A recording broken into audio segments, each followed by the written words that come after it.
info. Można tak powiedzieć, takie info i chciałabym, żebyście zadawali pytania do Abi. Bo było info numer 2 i pytałam się, z kim chcecie wywiad. Jedna osoba, Olcia, napisała mi, że chce z Abi i już będzie z Abi.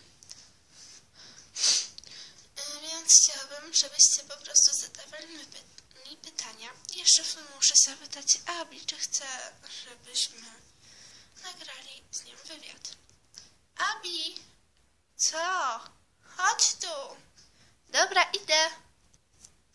Idziesz? Idę. No co? Możesz mnie nie zasłaniać? No dobra, co się stało? Bo widzowie chcą z tobą wywiad. Chcesz? Możemy z tobą nagrać? No pewnie. Pewnie, że chcę. A tak w ogóle fajnie wyglądasz w tych kiteczkach.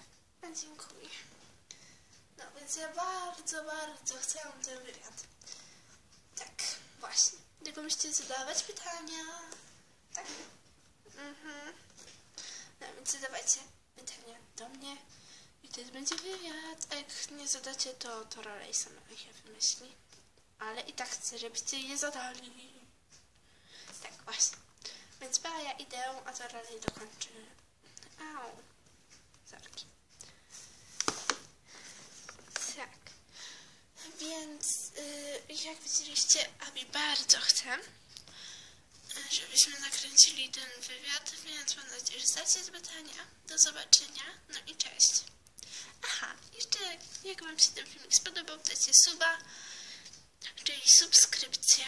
No i łapkę w górę. Tak.